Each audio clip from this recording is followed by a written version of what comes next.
Well,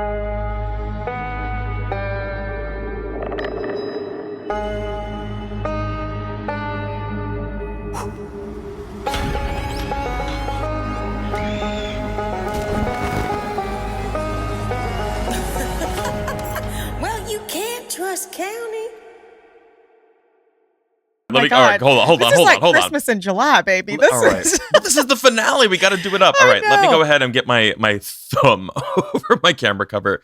You do the countdown. My thumb is literally like, do not move. My thumb is too small. Okay, are you ready for this? Just seeing a nondescript skin color pressed up against your camera. Oh, baby, I'm going to show you some skin. Oh my God. Okay, so I guess we should preface before anybody sees this. The theme was the send off to summer because this is the finale before we send it off to summer. Oh my God. So we did not know what the other would be, and we are about to reveal in 3, 2, 1.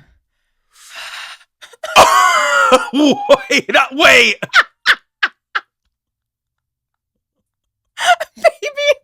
I'm crying. I thought you were Hulk Hogan. Baby, it's Bret Michaels. I don't know what I'm doing. It was supposed to be. Hold on. I am deceased. This is like Longlegs had a cool older brother. This is my. I was going for Surfer. You see, let's begin. So do you have a life vest on? No, I have like a Baja hoodie. Stop! Oh my God, I'm digging this long blonde hair on you. I gotta be. No, be baby, it was supposed to be. The whole theme was Surfer from Venice. I'm looking like Game of Thrones. It's like if I thought I was like maybe I'll put it up in like a little man bun or something, and I was like, it's Nicole Kidman. It's killing me though because it's making your eyes look even bluer. For some odd reason. It's the blonde on the blue. It's the blonde on the blue. It's the blonde on the blue. Are you a Jaws victim? I literally am a victim, which I'm cracking up because yesterday you literally were like, it could be a shark. And in my head, I was like, oh my God. I have to tell you, your tell was crazy. Your tell was crazy. Oh, you literally, we got to watch that footage back. You literally went. I know I kind of gave it away a little bit. I was like, it's something in the shark category. I thought you were literally going to come on as a shark. Something in the shark category. God. I contemplated like baby shark or something, or like getting one of those headpieces where it's like a shark attacking you. But I thought I've never even seen that. I had to dip into some. You look tattered. You look. Baby, look at my skin. My skin's peeling. What did you put on yourself? What did you do? What did you do? It's like some sort of like fake scarring wax. Oh, it like flakes off a little bit. And it like flakes off. Yeah. Oh my God. It looks good. Look at us, baby.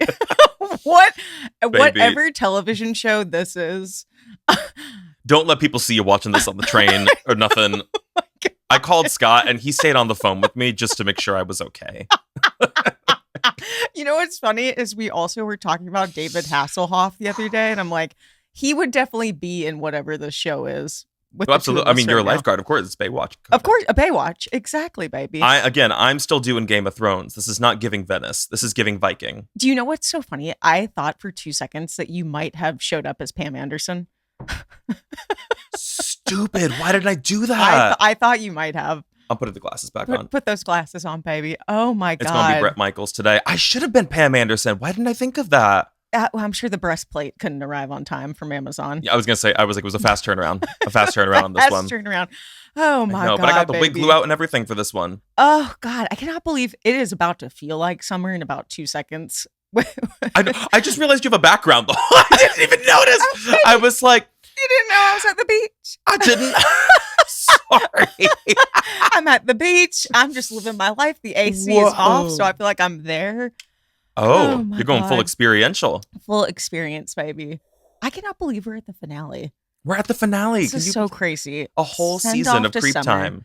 I can't believe we're in freaking June of this year. I know. It's going to feel weird to say goodbye to the Creepers for a little bit. We're going to miss you guys so much. I know, Creepers. We really are going to miss y'all, but we're not going to be gone for long because we're going to have, first of all, we'll have like premium content rolling out throughout our little hiatus, but we will. We kind of said this on the season recap, but I guess we should encourage folks, if you haven't already, follow us on Instagram or go to creeptime.com so you can sign up for the newsletter so you'll know once we're back from the season finale. So just go down to the description, click the links to follow us on Insta because we will definitely do teasers and a lead up to season 4. Yes. And like Stu said, we are going to have premium content rolling out the entirety of the season hiatus, as well as After Darks that will still be coming out, and episodes of The Sinister that'll still come out. Yes. Oh my God. Well, everybody's dying for that. They're dying, period. This will be on the first episode.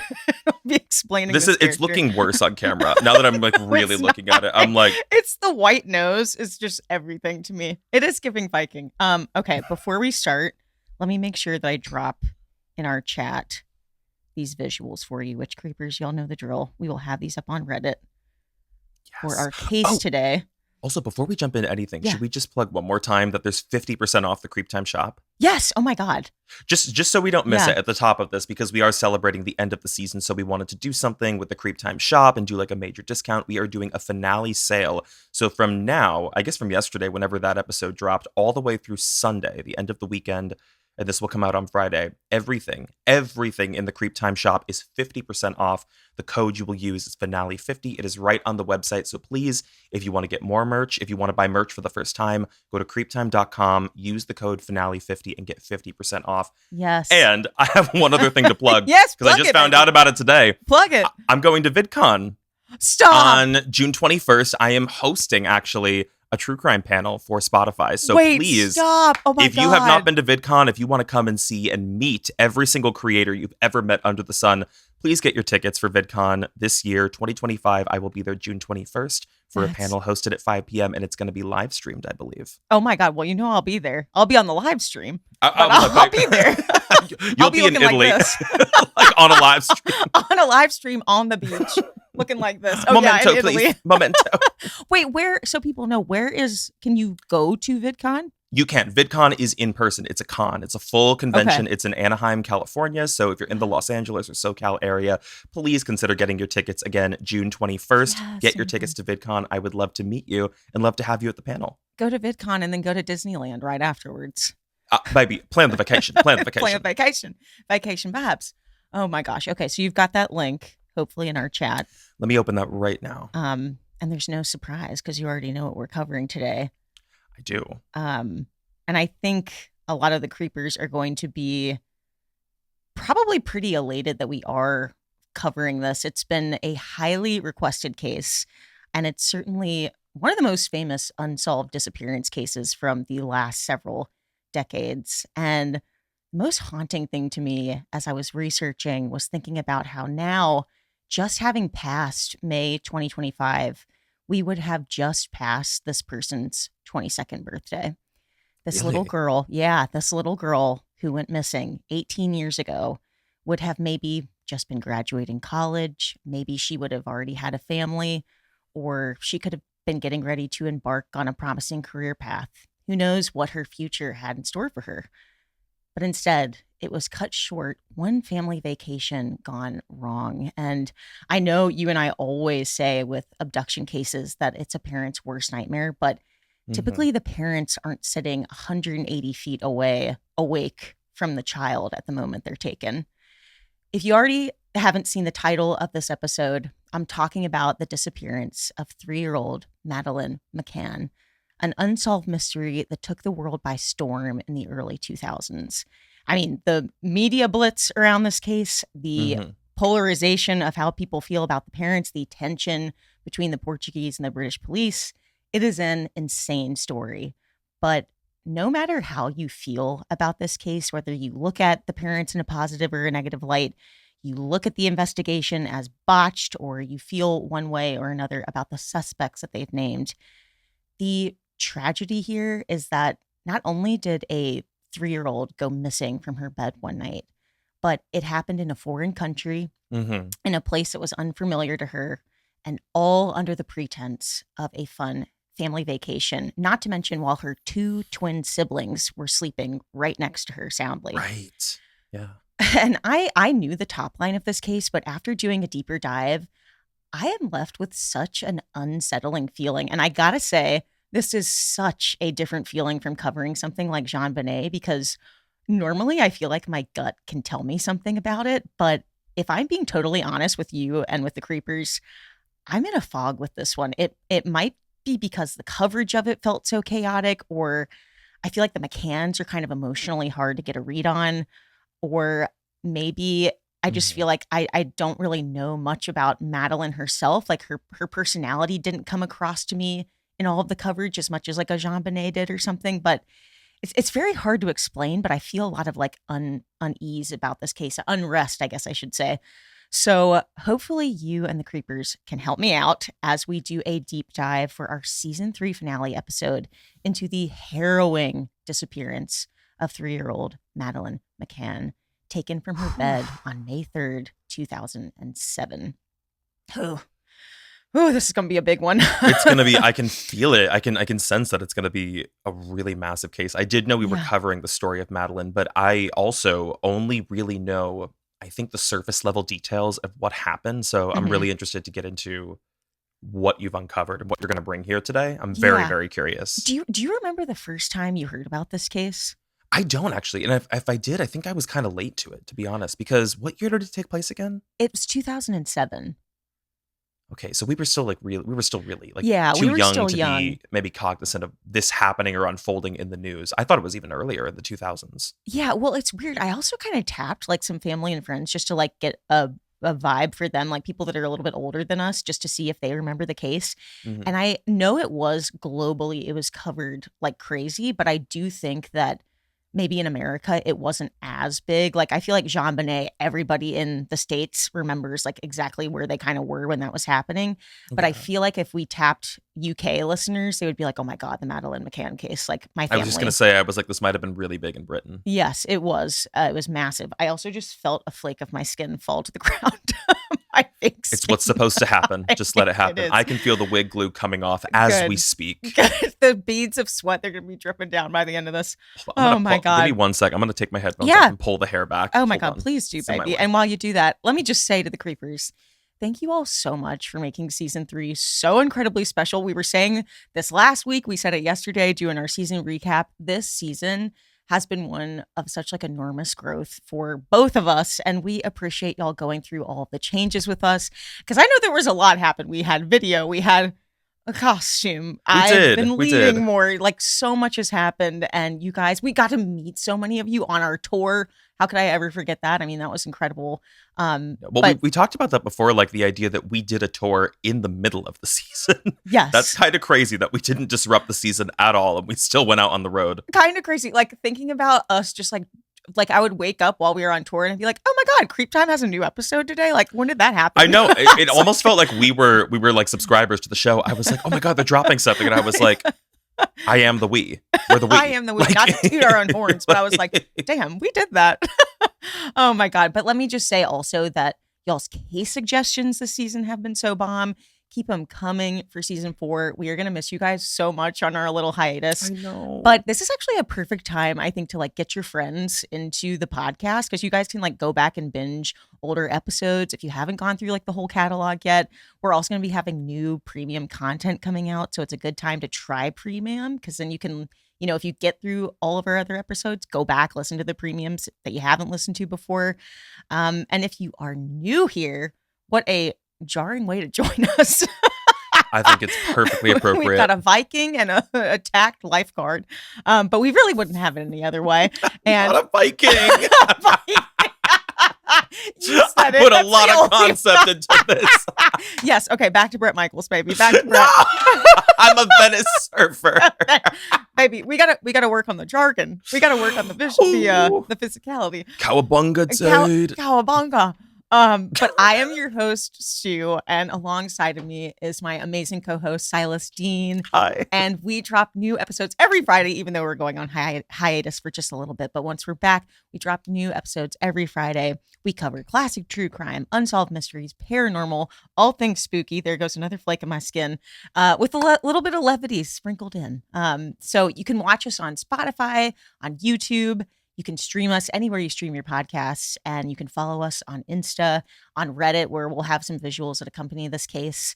And is there anything you want to say, baby, about ending the season? No, I mean, I'm very interested to get into this case, and I do feel that I'm going to need a lot of details, and it's going to be a hefty one to get through. So I'm excited to get into it with you. And it's a weird feeling like in my stomach because I'm like, oh my God, I don't get to like kind of do this for a minute. So it's going to feel a little strange. And all I can say is that I'm going to miss the Creepers. And I'm really happy that they were along for the ride for season 3.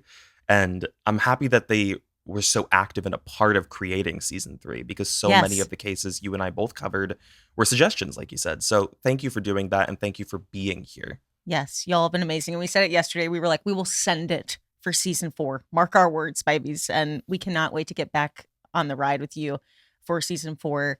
And yeah, I guess with that, I will just launch us into this incredible case. It's going to be a lot for us to unpack. So Okay. let me set the scene that I know so many of, and well, you probably are already familiar with, but a lot of the creepers too. It's been a minute, but I do think I know the top line of this. I'm pretty sure. So we are in Portugal. We're in a little town called Praia de Luz, and this town is an ideal destination for a family vacation. It's quite literally known as the Beach of Light because its sand is considered golden, and it's a really small town. It's only about a population of 4,000 people, so it's very quaint. Kind of a peaceful place, and this is where the McCanns had chosen to have their family vacation with several friends of theirs who also brought their kids along as well. Mm-hmm. Now, if I can set up the night in question, the McCanns were actually traveling with 3 other families, and there were 8 little kids in total that each of the sets of parents would take turns going to check on whenever they all ate dinner together at the restaurant on the resort site, which was pretty much the same restaurant they ate at every single night. Like, this was a routine for them. I remember that. Okay. Yeah, and they had this routine where when the kids would go to sleep, they'd all go sit over at this restaurant, which was called Tapas. And it was sort of a ritual at this point in the vacation. They would go get some food, have a couple of bottles of wine, and then they just relax after running around with their kids all day. And this resort called the Ocean Club had these family style apartments, which were just mere feet away from the Tapas restaurant patio where they would all sit down and eat. So this system they developed, parents would take turns going to check on their kids like every 15 to 30 minutes. And this had worked well for them all of the previous nights. I think I read that one of the couples even had like a baby monitor to check on their kids. And I didn't know that. Yeah. And well, because a lot of people, I mean, we'll get into it, but a lot of people take such, they think that this was really negligent behavior. I do know that. Yeah. I'm very aware of that. But I did read that one of them even had like a baby monitor. So I think they felt like their guard was obviously down for sure. And especially because the apartments were only about a 2-minute walk away from Tapas, which I want to get your thoughts on that. And I put this in my research. Like, do you feel like that was incredibly negligent behavior? Or can you kind of see also the other side of it where it's like if they're on like night, whatever of their trip and they've been doing this and no problems have, arisen, do you feel like it was negligent?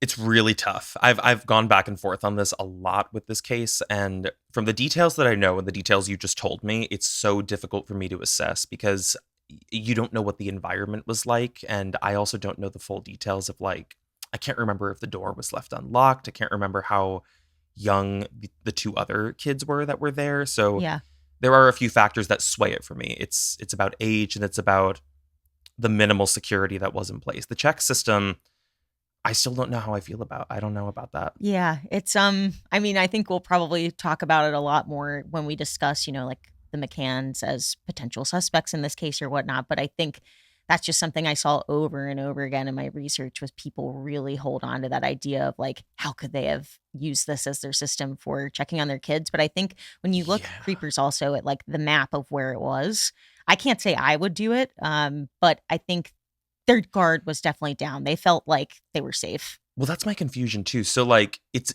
different, I suppose, in my mind, where I don't think you can ever leave children that young alone in a hotel room. Yeah.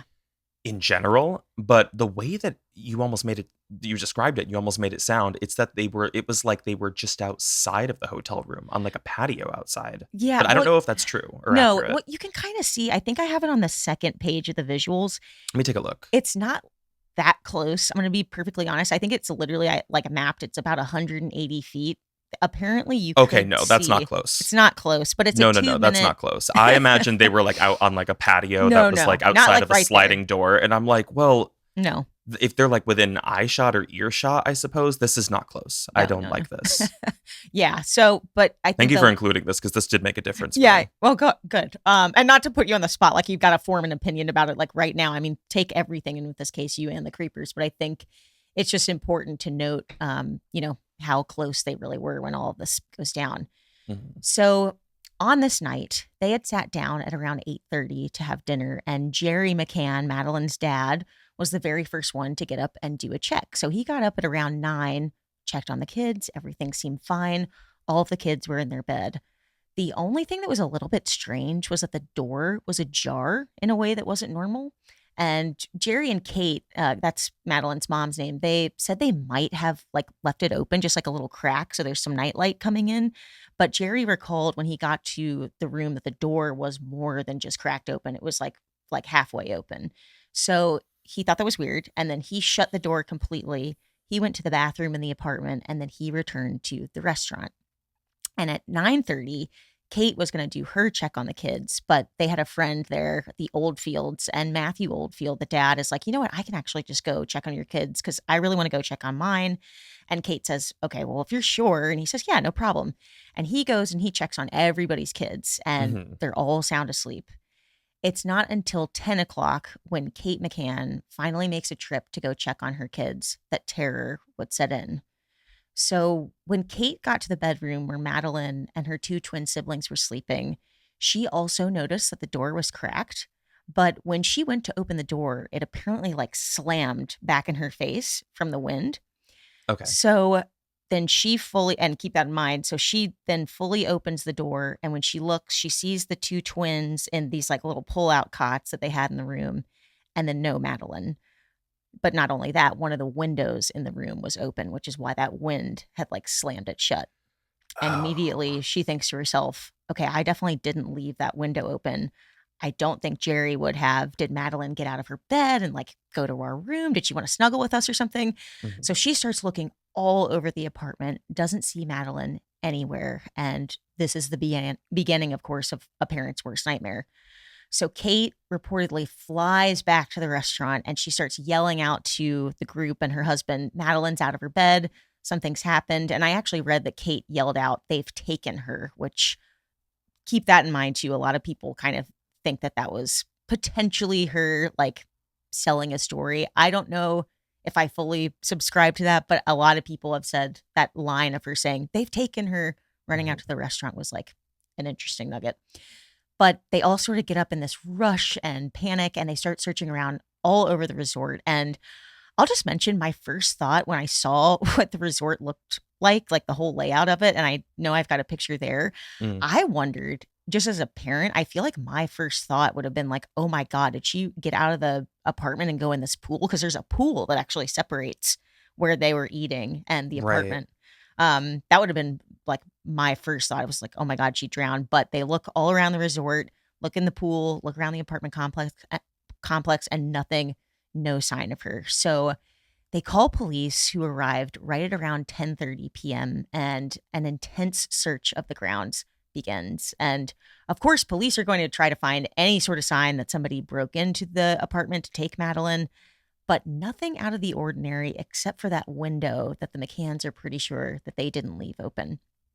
And I also will mention, because I know you brought it up earlier, there were 2 entrances into the apartment, and this is a really important part of this case. So one of these entrances was from a patio that actually faced the tapas restaurant. It was. Oh, I didn't Mhm. know. Yes. I was taking a shot in the dark. Well, you were kind of picking up, like they were eating on a patio at tapas. Right. There was like a patio there, but they did have a patio for their little like family apartment. Okay, that makes Um, sense. Yeah. And they would leave that patio door pretty much unlocked every night when they did this night What is out with routine. that? I What is? know. I mean, it feels strange enough, this whole idea of me trying to like, I don't know, come to some kind of acceptance of like I wasn't there. I didn't understand the layout or the social aspect of this, where they were like doing a check system with their kids. What is the not locking of doors? So What is that about? I know. Here's what they said. This is what they claim. They said that the front door entrance to their apartment would slam. Like, I don't know if it had a screen door or something on it, but it was really loud. And so when they would do these little routine checks, they said it was just easier for them to go through the patio entrance because I think it was closer, but it also was more quiet. So they didn't think they'd wake up the children. That is so specific and does make sense. I can see why they would do that. Yeah. Just really not very safe, but I suppose safety was kind of not in question if they were already feeling comfortable enough to leave these children alone in an apartment. Yeah. It is interesting though, because it's that component, and then they've also said that they sort of had eyes on the patio from Tapas. Like, you could see it, and I looked it up, and I'm like, that you could barely have. I mean, it's from Also, a it's long they're distance. not watching it with like binoculars, like they're drinking and eating and talking to each other. Yeah, exactly. And I hope this doesn't sound like we're already like painting some sort of narrative, but it's just, we got to lay out the facts. I'm like, I will form my opinions when I form them. Exactly. Thank you. You get to form the opinions. No, it's true. Please. Hey, you know me. And then you're going to give me some new information. I'm going to be like, I take back that opinion. I'm sorry. Our last episode, I literally was like, an ant did it. Gabble, gabble. It's like, it's over. Okay, so, but back to the search. So that initial search, it lasted the entire night until about 4:00 in the morning, but no sign of Madeleine. And the next day, the McCanns decide to address the Portuguese media and the people publicly, asking that if anybody knows where Madeleine is, to please contact them. They say, please let her come home to her mommy and daddy. And the next day, police begin their questioning. And they, of course, are going to have to speak with the McCanns and the friends, who you'll see a lot of times the friends get dubbed in the media as like the Tapas 7. I don't quite know why they like it's 7 of them? Yeah. And I guess there were 7 adults there? 7 adults. And then the McCanns were like the other, made up the 9 adults. Oh. But, yeah, they kind of call them like the Tapas 7. And I've never heard that. Yeah, the police wanted to make sure that they all had the same story, pretty much, which they do. They all say that nothing seemed odd. They had a great day leading up to that night. Madeleine, specifically, what one of the parents says, was in great spirits. So were all of their kids. And if someone had done this on purpose, they all had no idea who would have wanted to do it. And Madeleine's parents specifically state they don't have anybody that's after them that they know of.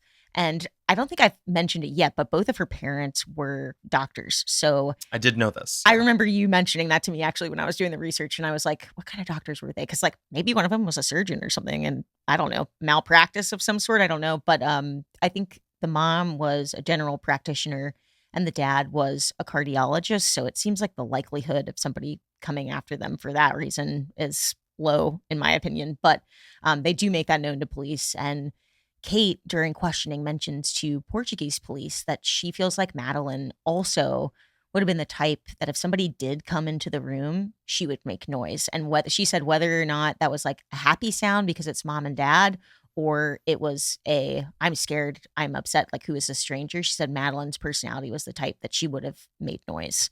And she said she would have not gone without a fight. And the twins, the weirdest thing was that the twins stayed totally asleep during this time, which was... How young were the twins? The twins were 2. Like babies. Mm-hmm. Yeah. Yeah, because I was looking at these like cots, but they're kind of like they're borderline like cribs. Yeah, they're like in a way. So I was like, these are like really little babies. Yeah, they're like what are they called? Like pack and plays or something. Something like that. I would be the last to know, but it's an interesting angle. The idea that parents would assume that a child would make noise or put up a fight, or because I think it's working under the assumption that a child can recognize that something is wrong, which they sometimes can, but sometimes cannot. Especially if they're like in a deep sleep. If they're in a deep sleep, or I mean, there could be anything that's said that's comforting of like, hey, I have to take you to your mom and dad. They want to see you or something. Like I'm imagining what could be said to a sleeping toddler to put them at ease, to be like, is it okay if I carry you to mom and dad? And the kid has already got it in their mind. Oh, I'm going to mommy and daddy. I'm going to someplace safe. So I am safe. And then suddenly a child's being abducted. Yeah. I also thought it was interesting that Kate mentioned that, because I guess she mentioned it because the assumption would have been like there were other families around there. They probably would have like heard something. But I also was like, you're so far away. Like, how would you have heard if you're making the way she said it? It sounded like she was saying, I would have heard something from the restaurant. It's like, I'm not quite sure you would have, though. It's like a far ways away. It looks much further. Honest to God, and I knew like most of the top line of the story, the restaurant is much further than I originally realized. Yeah. It's much, for me, it's very, very far Yeah. for like leaving children unattended.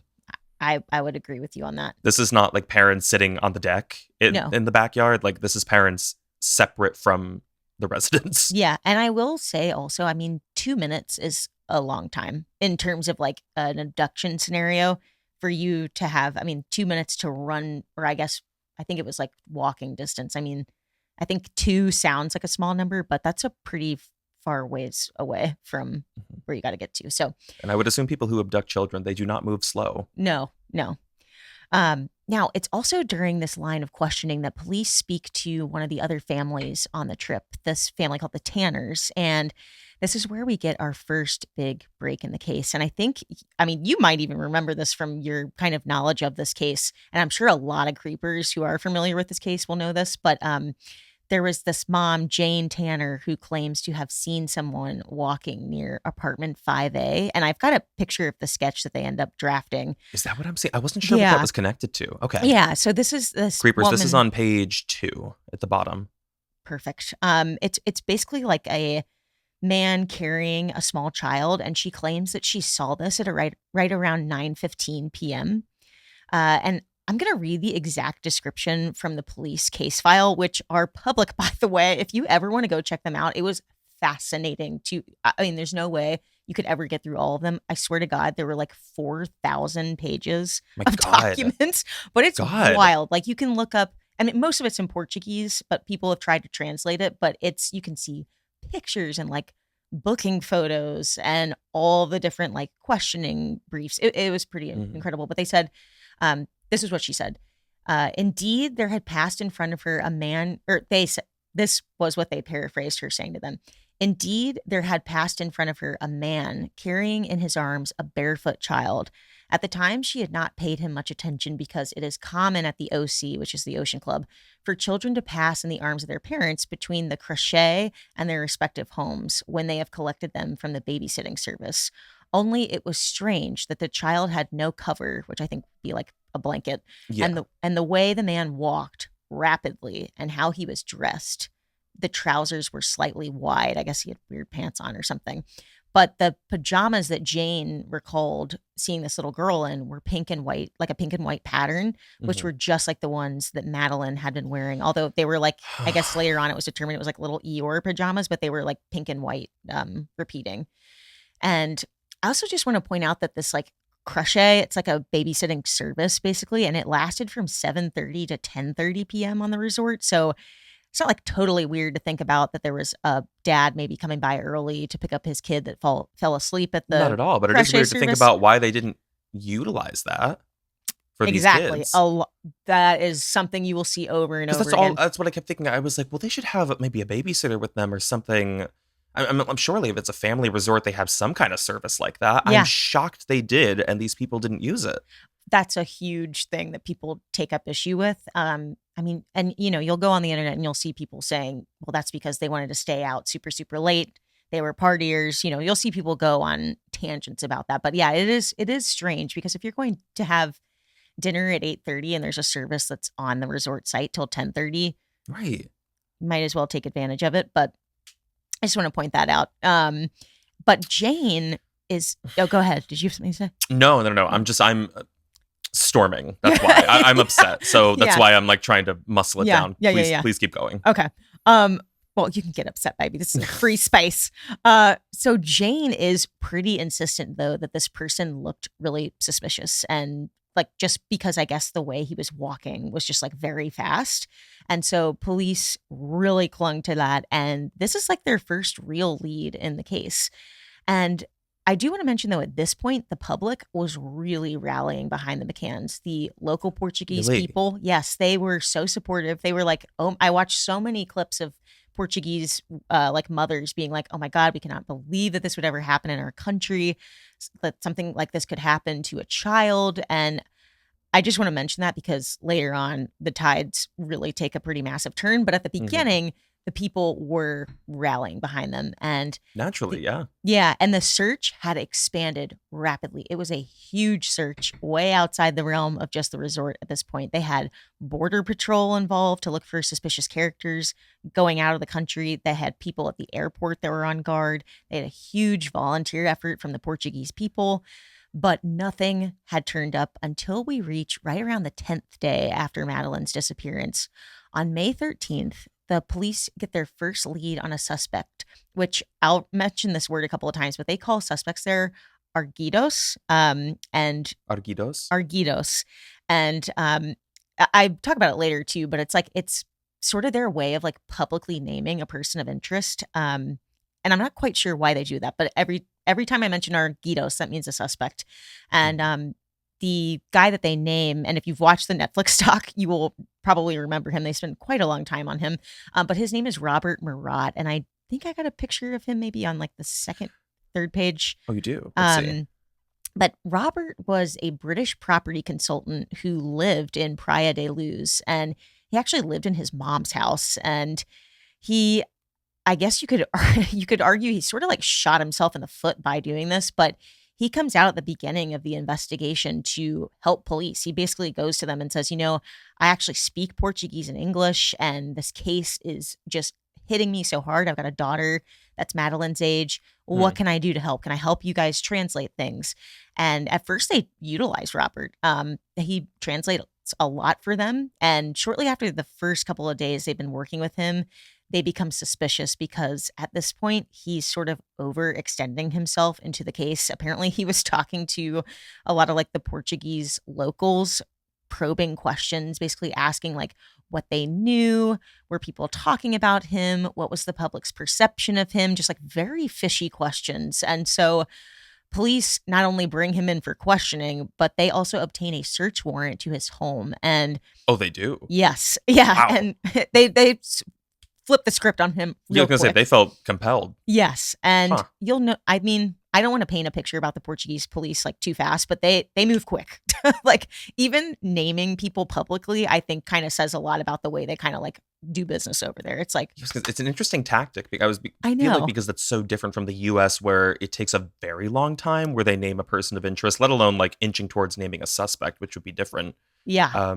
Interesting that that's their approach to kind of like, I don't know, torch the villager before they have proof. It's kind of like that, I think. I mean, and if we have Portuguese creepers, I mean, please like check me on this. But just from the feeling I got doing the research, it seems like the tactic over there is like, we will name you publicly because then there will be pressure underneath for like you to maybe come forward or be more forthright about things. Yeah, it's very different from like how we do it over here. But yeah, they get a search warrant to his home and the media goes ape you know what about Robert Murat. He claims that he was nowhere near the area at the time of Madeleine's disappearance. But during this time, several members of the resort staff, including servers at the tapas restaurant, claimed to have seen him sort of like lurking around the area that day. What? Which would have made sense, though, given that he lived under a mile away from the apartment where the McCanns were staying. So I guess sometimes he would just kind of like wander around that area, go on the beach or something. But I think he frequented around that area. So they search his house, they search his laptop. He even had a pool that they search. And during this search, the British tabloids and the Portuguese media went crazy. I found another little nugget from those like files that are on the internet, but an officer stated, "My suspicions were made even stronger when I realized that Robert Murat was trying in a persistent and dissimulated manner to look at the various procedural documents that compose the present inquiry." So I think Robert Murat was like trying to tap in and take documents about. Certainly not a good sign. No. That's what got in the Tamla Horsford case, that's what got the boyfriend fired from his job because he was trying to illegally obtain access to her case file. Oh, that's right. Oh my God. It spells a pretty sinister story. Yeah. I and not to, I mean, I will be giving this away. It will become pretty obvious in a little bit here, but they rule him out eventually. But I'm like, why would you do Okay. that? Like, that is Yeah, crazy well, I'm trying to like me. make sense because I did get the hunch that since he was so introduced so early, I was like, maybe he's not involved or he has some kind of an alibi or he's, I don't know, absolved of this. But what is this weird morbid interest that he has specifically in this story? Is it because of like proximity that he was so close to the scene of the action or something? I think it's proximity. I guess he was saying, the whole aspect that she reminded him of his daughter or something.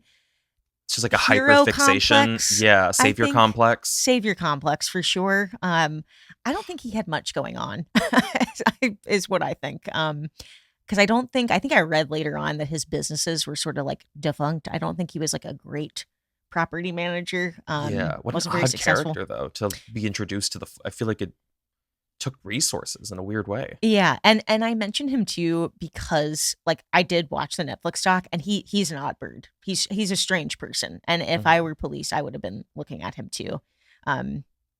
Just weird, but yeah, they scrutinize him, and there's nothing to definitively point to him being involved at all. And after a couple of weeks, the heat really comes off of Robert, and everything takes a massive turn in June of 2007. So during the months of May and into June, the McCanns had sort of done this like press tour, I guess you could call it, where they were pleading for any new information on their daughter. They go to Spain, they go to Morocco, they go all over Europe, and it's very involved. It's highly televised. They are traveling the world, and people seem really sympathetic at first. But when they get to Germany, there's a reporter there that sets the whole case in a totally different direction with one simple question. He looks at them and he says, "How do you feel about the fact that more and more people seem to be pointing the finger at you, saying the way you behave is not the way people would normally behave when their child is abducted, and they seem to imply that you might have something to do with it?" And and I watched the questioning of it. It is so pointed, and it's so clearly a surprise to the McCanns. And Kate comes up with like a pretty, I mean, quick answer. But she just completely throws it. She's like, "I don't think anybody's saying that," is essentially what she says. "I don't think most people feel like that, but you can tell they're put on their back foot. We're not expecting that.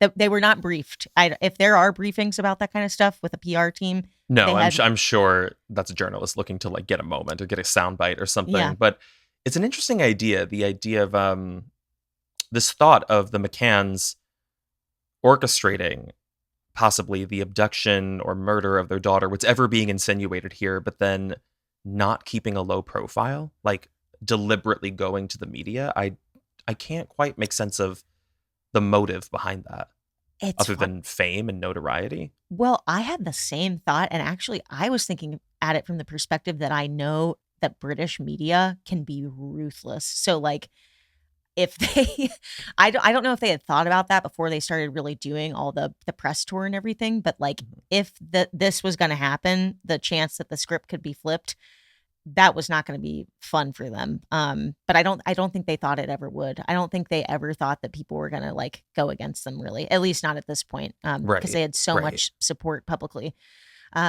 But with that, the floodgates opened, and this was all it took for the media to run with this theory that the McCanns were somehow involved. And it had such an effect on the public and really an effect on the Portuguese police. And I want to note that during this time, the McCanns had apparently hired several of their own private investigators aside from the Portuguese police. Oh. So I think that the tension between the family and the local police was probably already bubbling.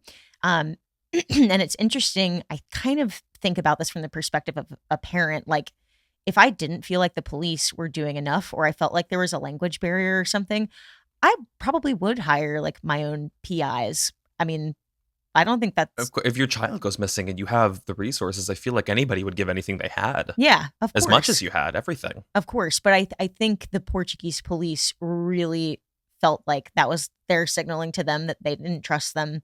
And cracks really started to form between the McCanns and the Portuguese police. And I guess I just wonder, I'm like, God, would anything different had happened in this case had they not done that? Had they really like stayed the course with the Portuguese police? Which it's kind of unfair for me to be asking you that question, because a lot more is going to be uncovered as we like get to the end of this case about that relationship and how it deteriorates. But when I wrapped up all this research, I was like, I wonder if they had really nurtured that relationship, if things would have gone in a different direction. It's interesting, the idea. I don't think I knew I knew about the private investigator hires, but it is also building this case within my mind that etches them further and further out of suspicion for me in an odd way. I do think negligence undoubtedly played a part in some of this, of course, but Mhm. the idea of them like putting this foot forward to go on this press tour and really like have so much exposure and heat on them and the story, and then hiring a private investigator and giving as many details as possible. And private investigators are not usually bad at their jobs, No. like they're hired for a specific reason. You would have to have, if they did have involvement in her disappearance, they would have to have kind of like a fortress around what they did to Mhm. protect it. So it spells a story for me that they probably were innocent, but maybe I'm jumping the gun. I think you're experiencing literally what I'm talking about, like what I talked about in the intro. I feel such an unease. Like my gut is so off with this case. I really don't know where I stand with it, even after doing everything. Um, I think you'll ping pong back and forth a couple of times because we have more to get through that I'm like, but they could have, but did they? But they could have, but why Please, would please. they? So Full steam ahead. I want to yeah, hear. yeah. So another interesting thing I want to mention I saw, and I know this is like a little bit of a sidebar, but it really made police suspicious of the McCanns. The McCanns had made a connection through their private investigator with a former policeman who had developed this tool called a matter orientation tool, which he claimed could locate missing people through DNA samples and satellite imagery. And the lead officer of the Portuguese police at this time, his name was Amaral. I believe his first name was, it's not Giancarlo, but it's like Gonçalo. It's kind of hard to say, but I think it's like the Portuguese version of Gonzalo, but I think it's Goncalo, Amaral. But he raised a massive eyebrow at this. He thought that something so ridiculous, and especially like Kate apparently really backed up them wanting to like try to use this device. He felt like it was totally just like a ploy to distract and throw the scent off because I guess, and I tried to look up what this tool even It like does sound a looks little like. science fiction-y, to be honest. It is science. I mean, there's really Tracking no somebody by DNA and satellite? and satellite. It was like basically you would take How is not every crime solved? Like, exactly. And if you go and you look up this like matter orientation tool, you're not going to find much information about it. But what I could it's find, Theranos, baby. It's the nanotainer. it's basically that. It's Yeah, tech that don't work. exactly. It's like you basically throw some like fibers in a box, and it's supposed to spit out to you, where the person is. It's very is hanky. But what really sent this whole thing into the next dimension is the use of cadaver dogs to sniff out apartment 5A. And this happened in Okay. August 2007. And this is when, the SHIT really hits the fan for the McCanns. The dogs end up finding some pretty interesting things. And I will just say, yes, the dogs usually know, but they can also sometimes be wrong. I will give that caveat, as you normally say. But they basically go and they search apartment 5A. It's, I guess, August 2007, 3 months basically after they had been gone. And at this time, the resort had been renting it out to other visitors again. So there had been other families staying in that unit. So I was trying to get a gauge on how that might mess up a dog's ability. But according to the handler of these two dogs, who are famous in this case, by the way, their names are Eddie and Keela. I think I have a picture. I think they're both of Eddie, actually, that are on one of those pages. But there were two dogs. The handler of these dogs said that they were trained so well that it wouldn't matter how many people had been in and out of the property or how long it had been, they should still be able to pick up on Madeleine's scent if it was in that apartment. So apparently they could pick up the scent. Let me see. Where was I? So let's get into what they find. I should mention that Eddie was a dog that was specifically trained to sniff out cadavers, while Keela was specifically trained to sniff out blood. So upon yeah, it's weird that they kind of were trained with two different things, but I guess upon entering the apartment, Eddie almost immediately starts barking, which was his cue that he had found something. And Keela's cue was to freeze in place whenever she detected blood. But Eddie starts barking the second he gets near this closet that was in Madeleine's room. And then actually Keela comes over and freezes. So it's like they both had found something. And then they also apparently both found something near the sofa in the living room. Shortly after this, they decide to have the dogs search the rental home the McCanns were staying in while the search had continued in Portugal. And in the home, they actually didn't pick up on much. I saw that there was one report that Eddie started barking at a stuffed animal, which was Madeleine's. It was named Cuddle Cat, but not much else in the house. It wasn't until they went into the parking deck where the McCann's rental car was parked that alarm bells went off. And I do want to call this out because the rental car was apparently rented after Madeleine went missing. I don't think they had it during their vacation, but the dogs started going nuts at the trunk of the car. And someone spilled this to the media, and it totally spun out of the McCann's control. The media start running with the story that they killed Madeleine, either on purpose or by accident, and that they had stashed her body in the trunk of that car until they could find a place to get rid of it.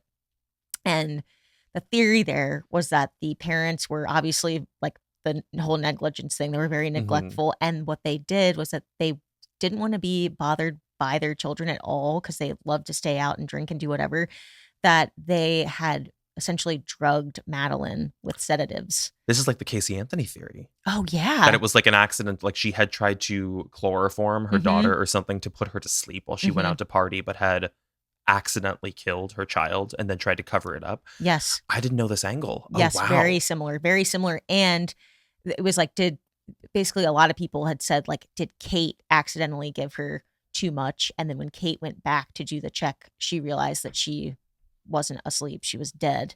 And they had to come up like with this whole plan. It was also that, and because they were doctors, people like ran with the idea that like they would know how to get access to the sedatives. They should know how much to give the child in order to like keep them asleep long enough, but had they messed it up? So I did want to pause there and like get your thoughts with the Casey Anthony thing. I should have made that connection. Well, I don't think it's a widely known thing, but it's, well, I guess it is. I guess if you've really like reviewed the Casey Anthony case, but it was the first thing I thought of. I was like accidental overdose in trying to drug a child to keep them asleep. I don't know, though. I really don't know about that. Yeah. Just because of the sheer speed at which this all unfolded. I just think there would be too wide of a crack where something could have been discovered the night of. And then it still raises the question, even after the fact, even within the hour when they have all eyes on them, what actually happened to Madeleine's body? Yeah. If it was them. Exactly. My other thing about it, and again, this is sort of why I like ping-ponging back and forth, but it's known, at least the top of 7 all give the same story, that Kate came flying out of the apartment yelling and was like, Madeleine's been taken. I don't know why. It didn't seem like much time had elapsed between her going to do the initial check and then running out. Which could have been an act. I'll give that caveat. Yeah. But also, I mean, to that point, this timeline is suggestive of people who are seasoned with how to cover up a murder, albeit even if it's accidental. And I just don't know that I believe these two parents are those people. Yeah, I would agree with you on that. At least my gut like can't confirm that for me. They just don't seem like it. But it also didn't help their case at this time that police questioned the validity of the window being open. So remember, Kate had claimed that she came in and discovered Madeleine wasn't there, that the window was open, and she thought that that's how she had potentially been carried out. But police at this point had looked at the type of shutter panels on the window and determined it would have, I guess, made a lot of noise had it been opened from the outside by an intruder, and that the style of these shutters would have practically had to have been completely broken if someone had forced them open from the outside. And they weren't broken when police arrived on the scene. But the McCanns fight them on this, saying, they definitely didn't recall opening the window, but also that the perpetrator could have slipped in through that unlocked patio entrance and opened the window from the inside. Yeah, I don't know about that window being involved really at all. They spend a lot of time on the freaking window, I'll tell you that. But abducting or carrying a child out of a window is not an easy task. Not easy. It's also, from what I remember, kind of small, and it's not low to the ground. Do you think maybe it could have been a scenario of an intruder coming in through the unlocked sliding door once they tried it, and then maybe having a thought while they're holding her to open the window from the inside? and then being like, this isn't going to work, and just goes out of the sliding door. And that's maybe where the witness statement came from, you said the Tanners? Yeah, the Tanners. Yeah. Jane Tanner. I think that's actually a great theory. I also was thinking, I was like, if this was not a one-person operation, I mean, who's to say that there was somebody on the outside of the window that took the kid, and like almost like a drop-off scenario. I don't know why they would handover. do that, handoff scenario. But it's sort of too late when the McCanns kind of disprove this theory to Portuguese police, because they are officially named Arguidos in September of 2007. Oh, you see, and this is why this like can't be good. No. It just not that like it's not possible. It just throws the scent in a direction where the public is going to make a decision before really knowing what's going on. Yeah. It was a disaster when they were publicly named. I mean, it was terrible. Now, DNA testing of some of the fibers were taken from 5A and the rental car, and the results actually came back inconclusive. And it was sort of difficult for me to understand why they couldn't use it. But from what I read, 15 out of the 19 components of Madeleine's DNA, I guess, were a match.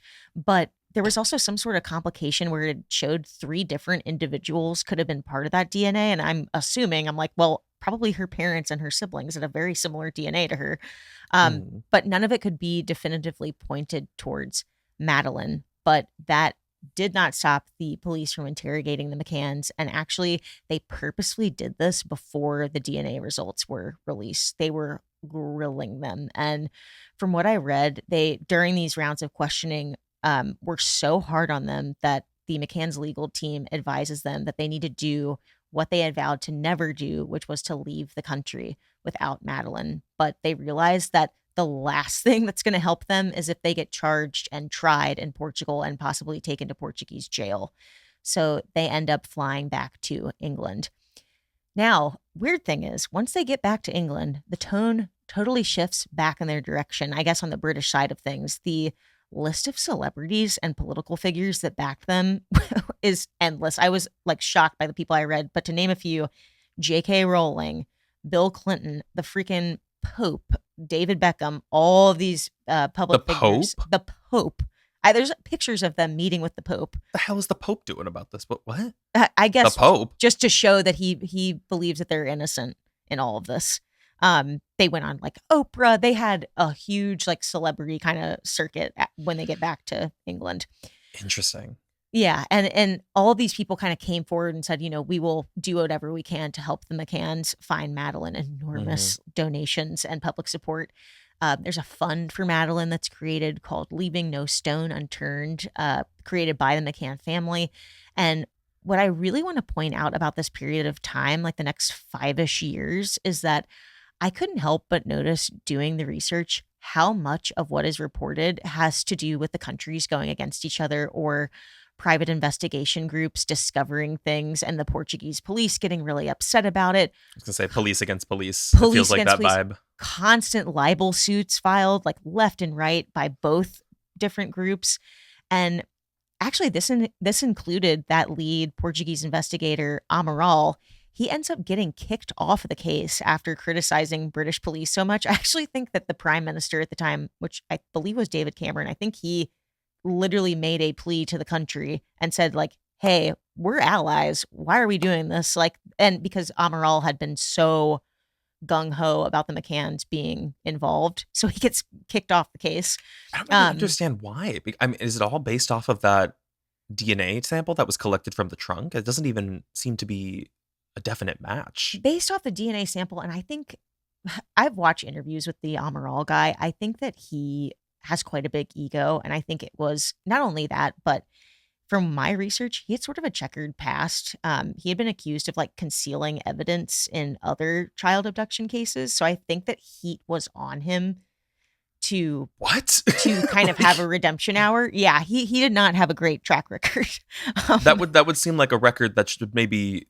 You shouldn't be on any abduction cases involving children. What do you mean concealing stuff? That's crazy. Yeah. And I think the McCanns had actually discovered that through their PI. And so they had kind of gone on record being like, we don't trust you to be on our daughter's case. This is making more sense. And Okay. then he like doubled the hell down and was like, okay, well, if you're going to say that, I'm going to Yeah, if you're going to accuse come you of against doing me, it. then I'm going to come against you. And Exactly. Yeah. wow. And it Really. probably took nothing to tilt the whole thing because everybody wants someone or a group of people to blame in this. And Mhm. it's much more sensationalist and probably dramatic to blame the parents because it's the worst conceivable thought. Yeah. So people are taking like a kernel of something that's really like saying nothing. I mean, it sounds like there's no real match for Madeleine's DNA in the trunk. But again, if it could have been the parents, then of course they use the trunk during vacation if they're like loading bags or like their hand gets scraped in there. It sounds like Yeah. there's no blood, no evidence of a dead body or anything that was Mm-mm. connected to them and their belongings. No. I think. No, nothing. So it was just definitely like a smear campaign on his part against the Wow. McCanns, which sucked. So they get him off the case. But yeah, I just had to call out how like frustrated I felt about that entire era, sort of like, and I did try to put myself in the McCann shoes and I think that's why I also said in the intro, like why I feel such kind of a fog about this case is like so much of it is about the countries and like the lawsuits and the whatever. I'm like, where are the people looking for Madeleine? Like, it doesn't feel like anybody's focused on Madeleine, or it just seems like a frustrating time. Yeah. So thankfully in 2014, a new tip that is credible enough to chase comes out, and it's that a body may have been buried in a certain area of Praia de Luz. And I tried to find more out about this tip, like who called it in, and I couldn't find much or like who it came from. I'm sure it exists in those files, which I sifted through. So if anybody knows where those are, please tell me. But it had something to do with them thinking that if she had been carried out by the suspect out the certain direction of the resort, that this person may have walked in the direction of where they ended up searching for the body. So they dig all around this area, which is called a scrubland. And I think that had something to do with it too. It was kind of like a perfect area had they been going in that direction, a very like rural kind of overgrown area. And they thought that maybe that's why the body would have been buried there. So they go to the scrubland, they use sonar tech, they dig everywhere they can, and nothing comes of it. No sign of a body. And I'll also mention that during this time, they have questioned hundreds of people that were either tourists on vacation at the time Maddie disappeared, residents. They go back and interview the top of 7. They're looking for any clues that they may find to help them that they missed the previous 7 years. So they look at different sex offenders that were living in the region at this time, just a bunch of dead ends. And from my research, there were roughly 40 real persons of interest that had been identified at this point, but nothing that felt concrete. And this and the fact that there had been countless false witness statements of sightings of Madeleine alive all over the world made this an incredibly tough time for her loved ones.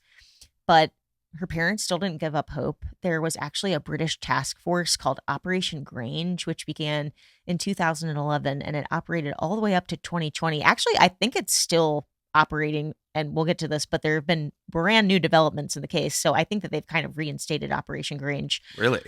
Yeah. Wow. Like as of today, there are new developments happening, but they had the backing of the Prime Minister. It funded hundreds of thousands of dollars, I would assume millions by now, into Operation Grange for the continued investigation of Madeleine's disappearance. They haven't unearthed much new, though. Their focus was really to analyze and translate the initial findings reported by the Portuguese police and follow leads from there. So other notable events during this period, until we get our next big break that I'm going to talk about, the McCanns released a book recounting their experience from their perspective called Madeleine. They also win their libel suit case against Amaral, who also released a book, by the way. I think I've got a picture of him there doing his book signing. Wow. It's crazy how much time has passed at this point, because even when you said that there was like a tip about maybe a burial out in this rural area, I'm like, but that's 7 years later. Yeah. Bodies get moved all the time, I would assume. And Operation Grange is like 2011 when it gets started. And there's still quite a bit of time has a passed. long time. And when they win that libel suit case, it's actually odd timing because it's almost right on the day of the 10th anniversary of Madeleine going missing in 2013. Now, unfortunately, the dust sort of settles again until 2019 when that huge Netflix documentary comes out, which I didn't realize this until after I finished watching it, but the McCanns they didn't want any part of that. They were not happy that was being released. And I should have recognized that because all the interviews of them in the doc are recorded. But for some reason, I was just like, it didn't click for me. But I kind of think now they're probably pretty happy about it because a huge break comes out in 2020 right after that doc is released. And you'll see him, I think, on the final page. But in 2020, there is a man named Christian Brueckner from Germany, and he is named as the prime suspect in Madeleine's case. This guy is very this is a scary. scary looking man. And I'm going to give a warning to the creepers. I'm going to go into some subject matter that's pretty sensitive. It's pretty disturbing. So just like take care of yourselves. Triggers include child sexual abuse, pedophilia, etc. This guy is a disgusting, vile human being. So this all starts because this sicko supposedly said something to an acquaintance of his at a festival, which is called a dragon festival. I had to look up what this was. I guess it was like a hippie festival that they used to have in, I don't know why I just did this, in Spain. That doesn't exist anymore, but it was in 2008 when he went to this festival. And he had made friends with this guy. I think there's a picture of him too, named Helg Buschning. The heavier guy? The heavier guy. Yeah. And Helg is also not a good person. He's a criminal as well. But they supposedly had this interaction where he kind of indicates that he might have something to do with Madeleine's disappearance, or Helg kind of puts two and two together that like, oh my God, is this guy talking about the Madeleine McCann case? Because it was huge news at the time. It was just like a little bit after it happened. So Christian, who is a convicted sex offender and pedophile, had been on German police's radar for the last 2 decades. In fact, as early as 1993, when he had been convicted for multiple counts of sexual abuse after going after a child on a German playground. Mind you, he was 18 years old at the time. So, wow, starting young. And after that, he decided, I want to continue to like pursue my desires. So he knows he can't do it in Germany anymore. Where do you think he went? Portugal, and right outside of Praia de Luz. Lived there for a long time.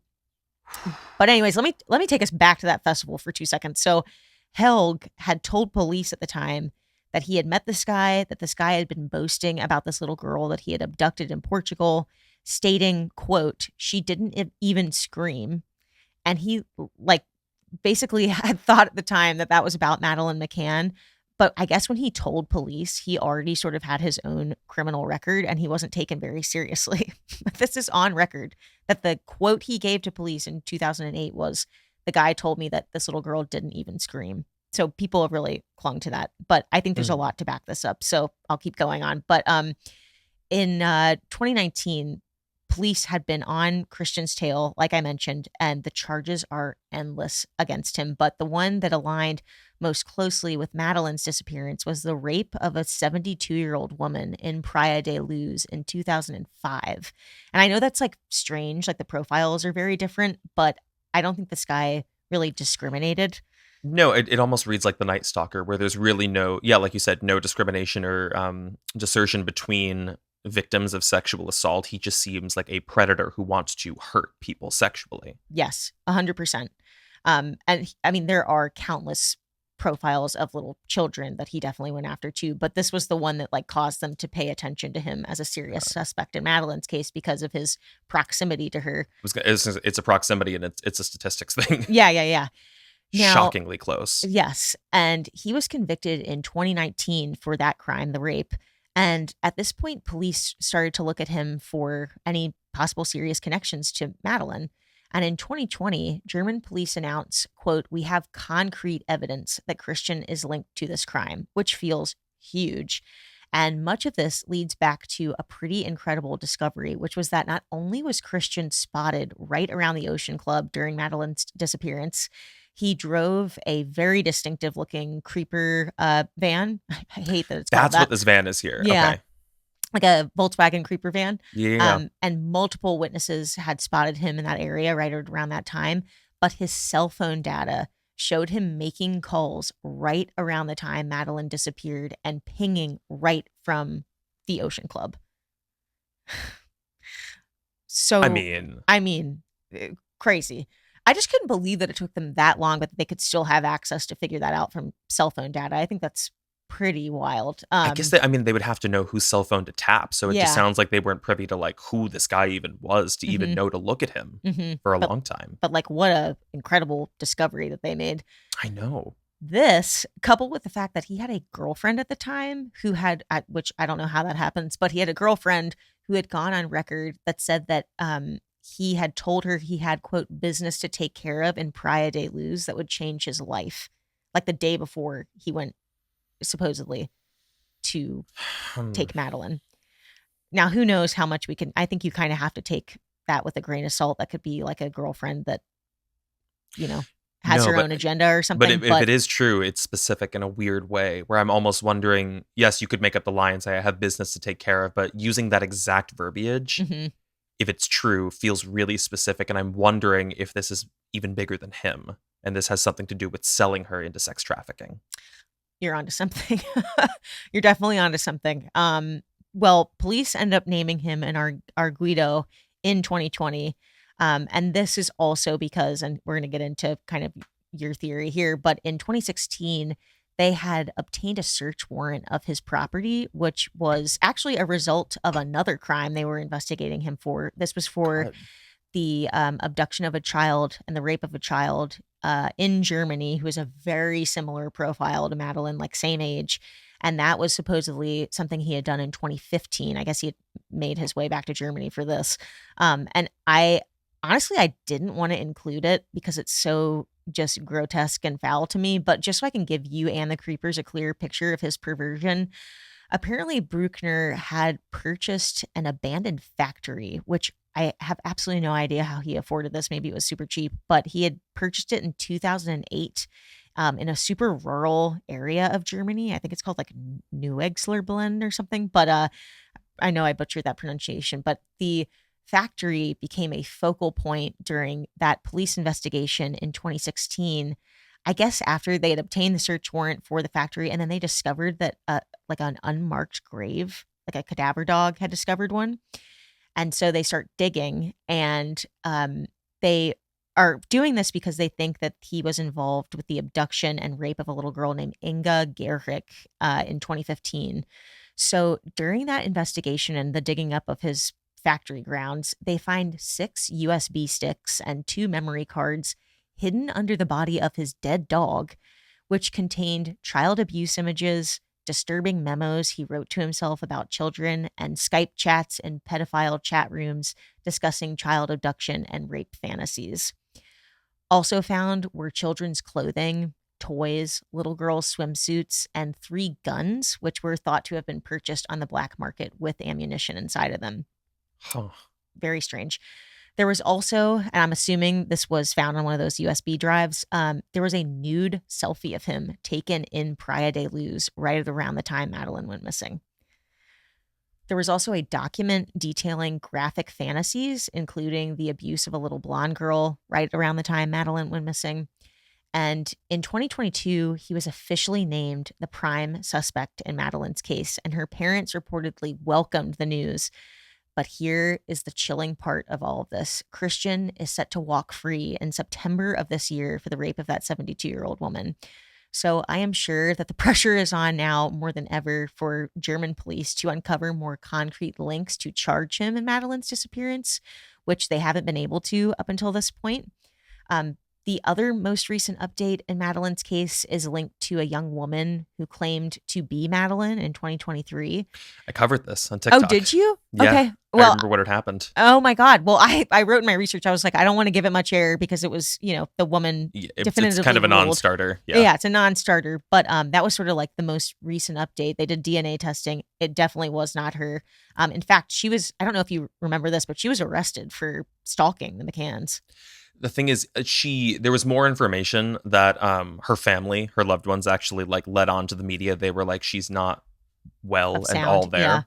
Yeah. The only thing that made it, I think, catch traction in the media was that she had a very distinct freckle in her eye, which matched a potential freckle in Madeleine's eye, which is why I picked up the story. And I was like, I mean, that's a really specific detail. It would take like, what are the odds of someone who has that exact, it's like a birthmark, having that exact feature and also going out of their way to put this story forward to say, I think I might have been abducted as a little girl and I might be Madeleine. Yeah, it's actually, I'm so glad you just brought up the eye mark, because I know I have a picture of it on the first page, I think, but that was sort of like the distinctive mark that the public ran with at the beginning. It was like, look in her eye, look in her eye. Like if you see a little kid that looks like her, look in their, I think it's her right eye, but she had something called a tadpole pupil, which was like your pupil basically, it almost looks like it like bleeds down a little bit or something. But I'm so glad you mentioned that, because like that, the Madeleine's eye was like a huge part at the very beginning of something for the public to look for. But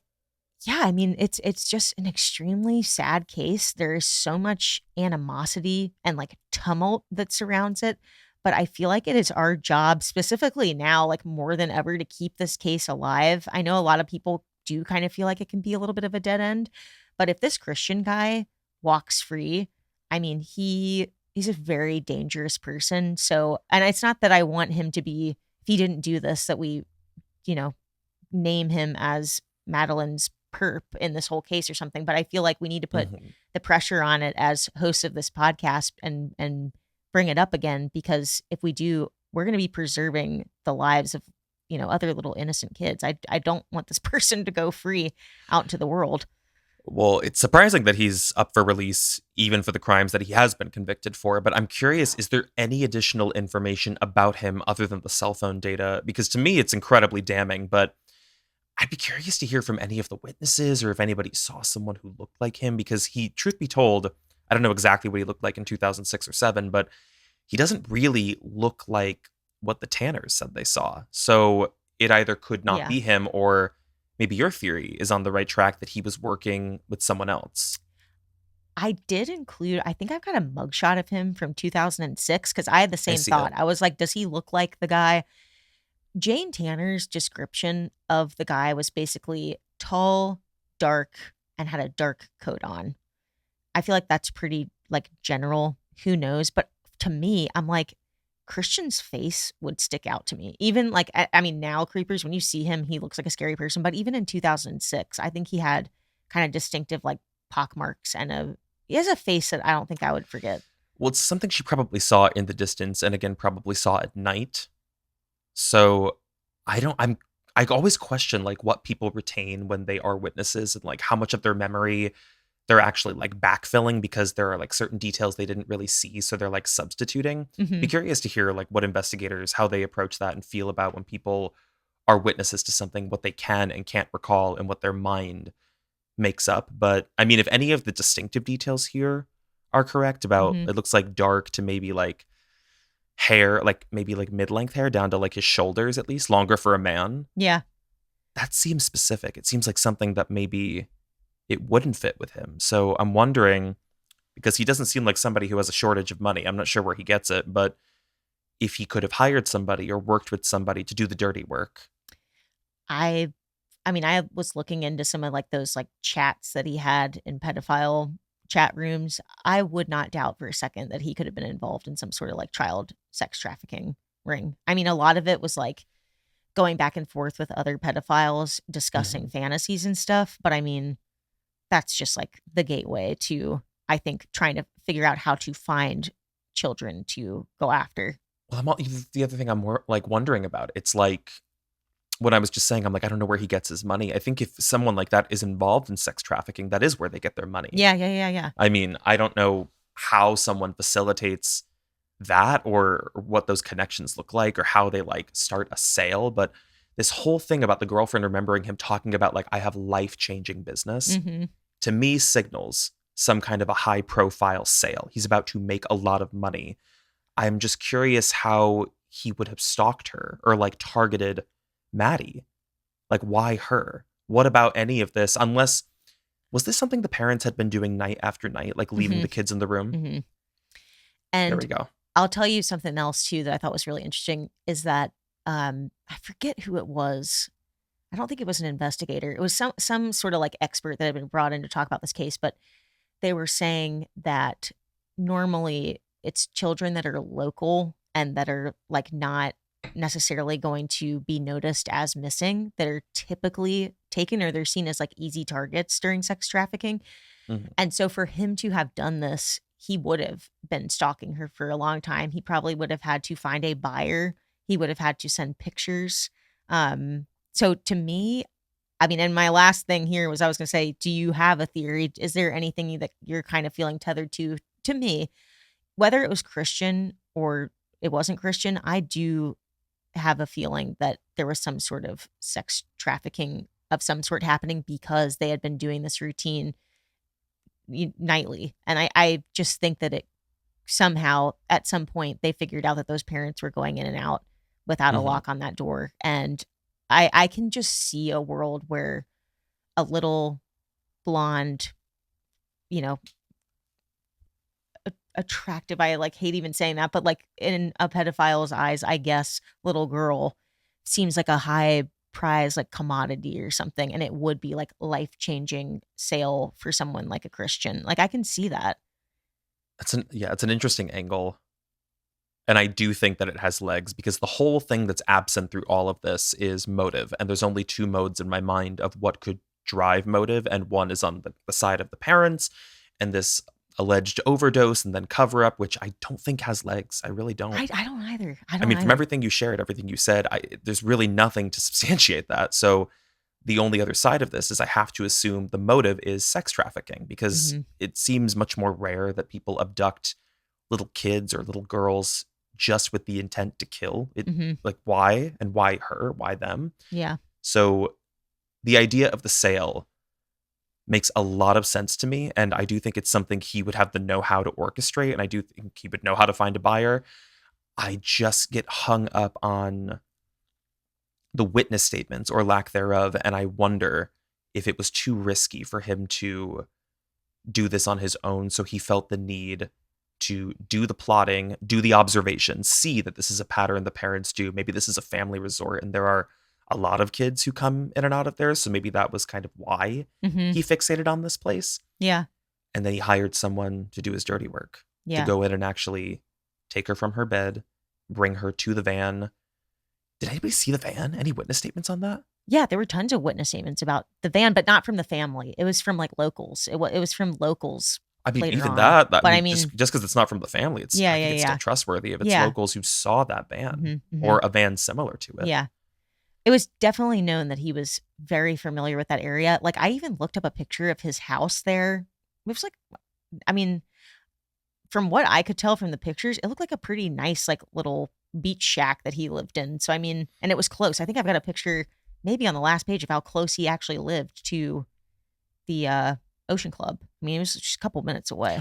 I can't believe how recent this all is. Like I how know. compelling this theory is and how like this has come to light like not too long ago. Hmm. And I mean, I literally looked today. I was like, let me just see if there's anything about an update on his case or anything.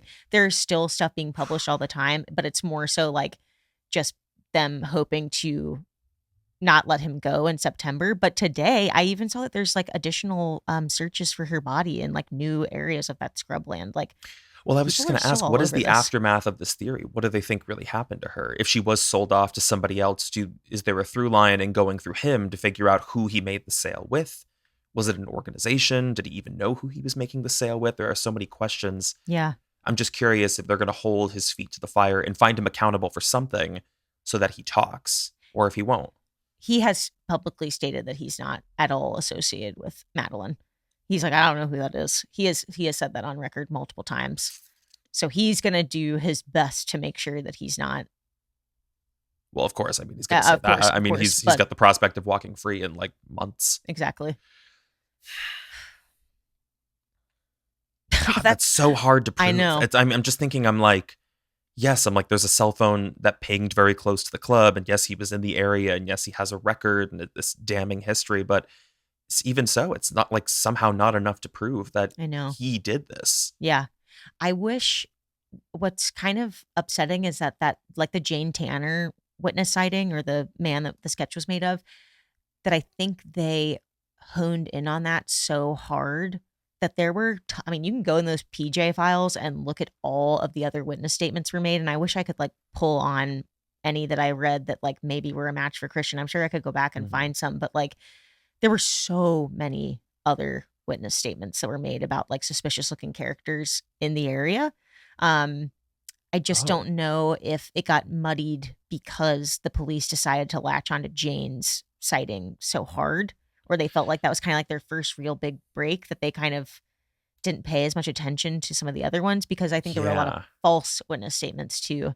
Well, I was going to say it might be even possible to rule hers out if they had questioned. I mean, if there was a record of like pickups and drop-offs from the child center within the resort to see like, okay, if she saw that, I forget when you said that she saw that, like what time, 9:15. But yeah, I mean, if there was a record of like, okay, so-and-so came to pick up their kid at 9:15, can we go and source to that person, that parent, ask them, okay, what does your child look like? What's the description? What were they wearing? Like, that's how I would start to like wonder and approach like how they could rule people out. Cause like you said, it's a resort. There's a million people walking around doing something or looking for something. But I got to take a look at that map again. Hold on. Yeah.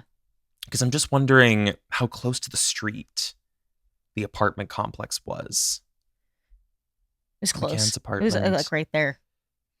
I mean, like it would You could take. have a car It's literally right there. at the corner. Yeah. Yeah. It's at the corner of the street. Like it would take absolutely nothing to walk in through a patio entrance or a sliding door, lift a little girl up who's already asleep. Oh, I also wondered. I mean, I had another really dark and damning theory here. Tell me. I don't know what can substantiate any of this like theory around the parents like giving their kids something to put them to sleep or Benadryl or something, but I almost wondered if two things could be true. I don't know if there's anything to back that up, but is it possible they wanted the assurity of knowing that if they were going to leave the kids, albeit negligent, in the apartment and do this routine check, that they would have to ensure their daughter, who's mobile at least, is going to have to stay asleep? Did they give her Benadryl, and maybe that's the reason she stayed asleep during the abduction? This is dark too. It would also kind of make sense as to why they kept getting up to like check on them. I mean, aside from the obvious, which is that like it's your child that you've left in an unlocked house, like you want to get up routinely.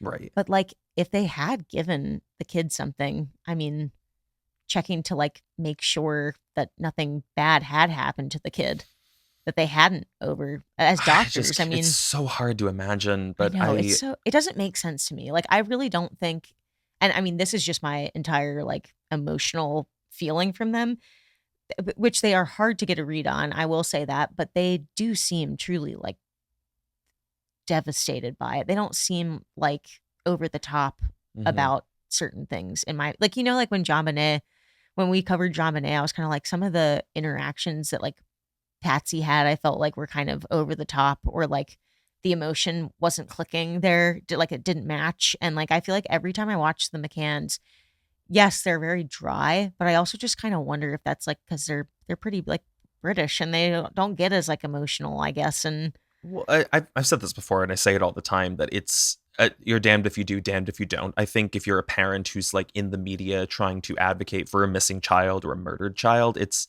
everybody is going to scrutinize you and slice up what you do and how you say something. And whether you're teary, whether you're not teary, you either have too much emotion like Patsy, or you have no emotion and you're callous and guilty. Like there is no winning and there is no right or wrong way, I think, to perform in front of cameras when you're grieving the loss of a child or something you've never experienced. I always remember that. And I think it's strange that people try to assess them and analyze them when they're under hot lights and on talk shows. I'm like, it's such an unnatural environment. How could I ever expect these people to show a natural take of their grief? Do you know what I mean? Exactly. And especially when they're having to do it like every couple of days, like if they're doing like a kind of like a press junket basically where they're being interviewed by multiple different people. Like, I can't even imagine it. Like I actually can't even sit with that. Like I cannot imagine grieving and having to talk to somebody about it in front of an audience. Like I don't know.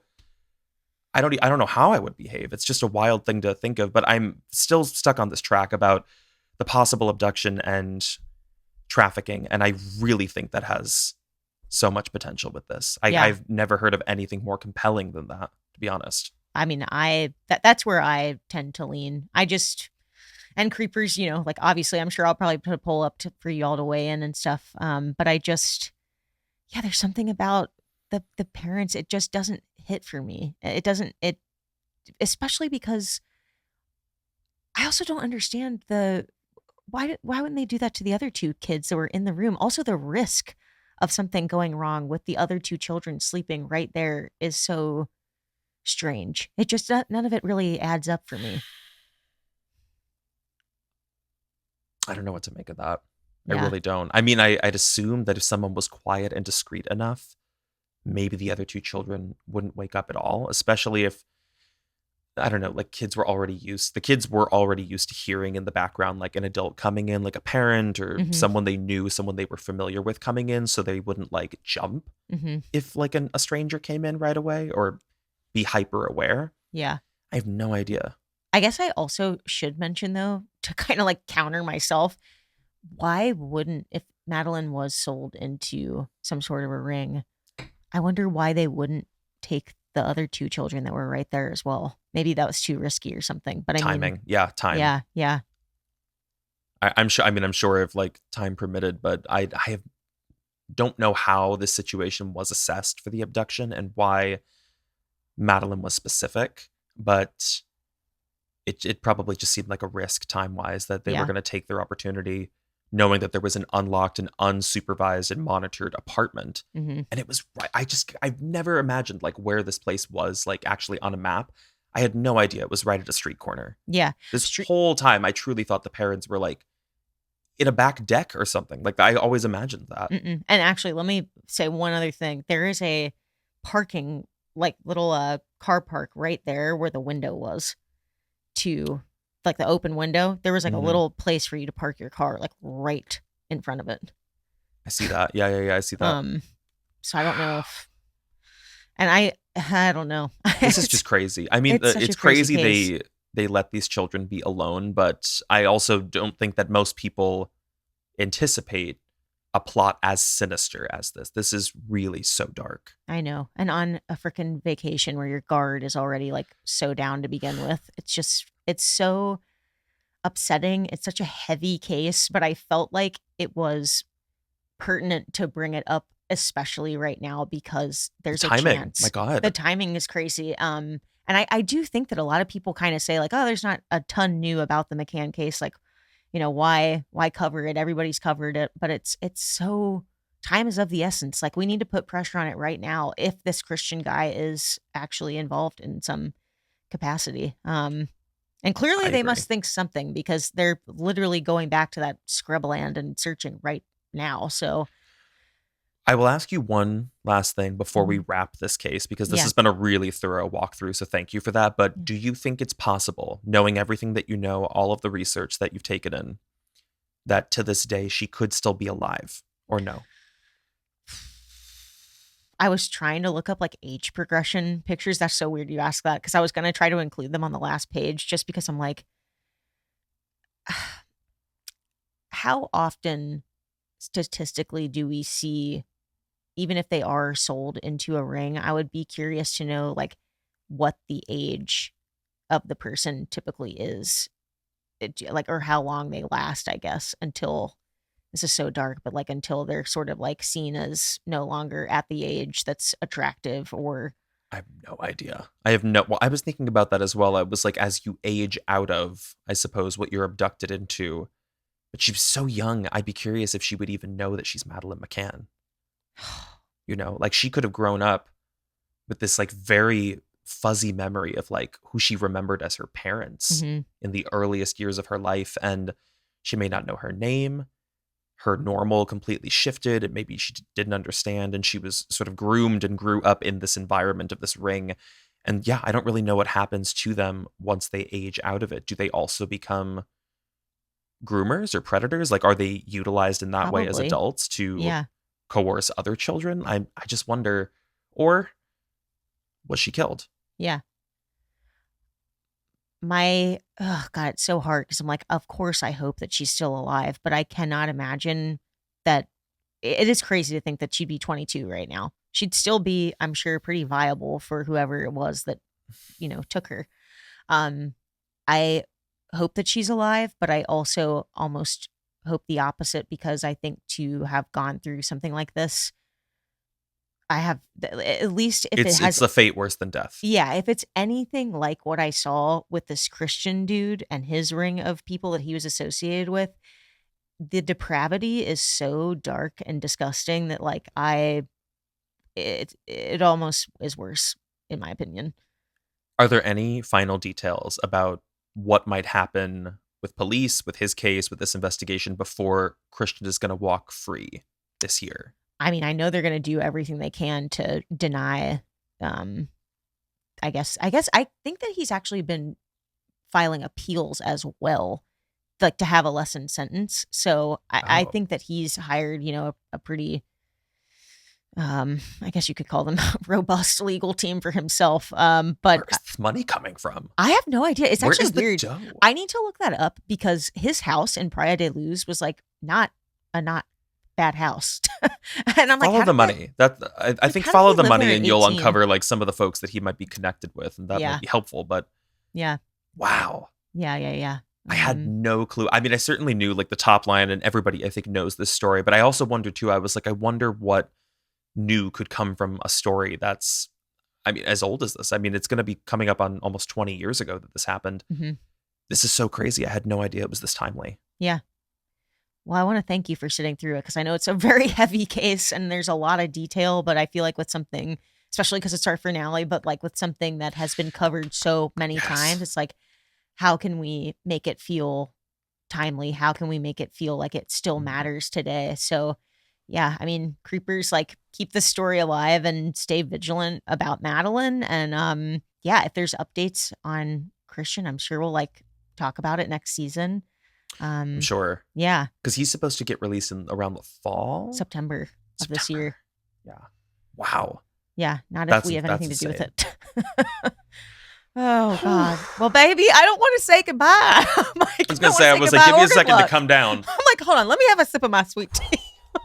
I will be listening to an After Dark after this. And I'd suggest the creepers go down in the description of this and they click on After Dark as well. Yes. So that they could listen and come down from what we just took in. Because, wow, that was a crazy ride. I guess I hadn't taken in all the information about the case in a while. Yeah, it's a lot. Yeah, we need to mention, if there are creepers, or if you're new here and you don't listen to After Dark, please go listen to After Dark, because it's designed for this. Yeah, we literally made the show because the cases can be so heavy that it's healthy for you to listen to something that's not about true crime, or maybe it's just comedy oriented. So we created the after show, CreepTime After Dark. So please do yourself a favor, give your brain a break and go listen to After Dark. Please. We'll have episodes coming out through the whole hiatus to keep all the scaries at bay. Yes, baby. And can they send us some list suggestions for After Dark, or word suggestions? We need those. Reddit is open and available.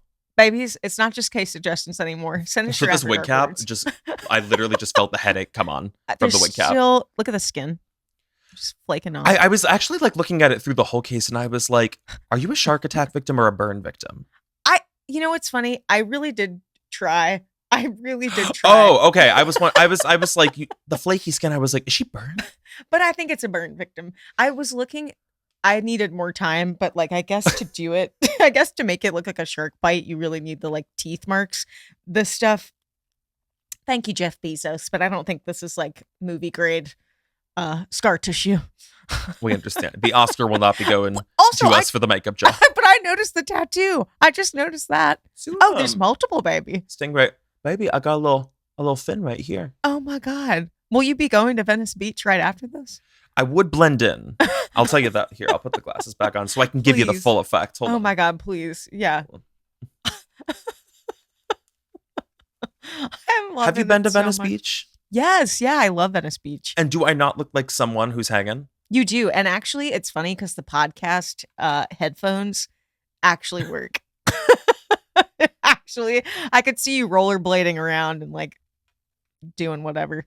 I'm running a hut at Venice Beach where I'm selling designer sunglasses for $4.99. Baby, you're a Scooby-Doo character. I'm feeling it. It does feel very SoCal, but again, the wig was not right. The wig in my mind was going to be something else, so I apologize for that. No, it's a great wig. Is it not the long legs wig? It's different. It's different. Yeah. It's different. Okay. It's different. You were like, I am not wearing foundation, okay? But I do have a lot of foundation on. Okay. Well, with that, I need to wrap it. Yes, before we I need get to wrap roasted it. This has anymore. been such a wild finale. Thank you Oh so my much for God. going through that case. Thank you so much for listening to it. And thank you to the Creepers. And thank y'all again so much for being on this ride with us for so many of you for the last 3 freaking years. We're so, so grateful. And we will come back swinging in season 4. We're so excited to be back. I know, I can't wait. But until then, for the last time of season 3, we get to say goodbye. Oh. Where's my gun? Okay. Where's my firearm? I was going to say, and now you have to say good luck with me. Oh my God.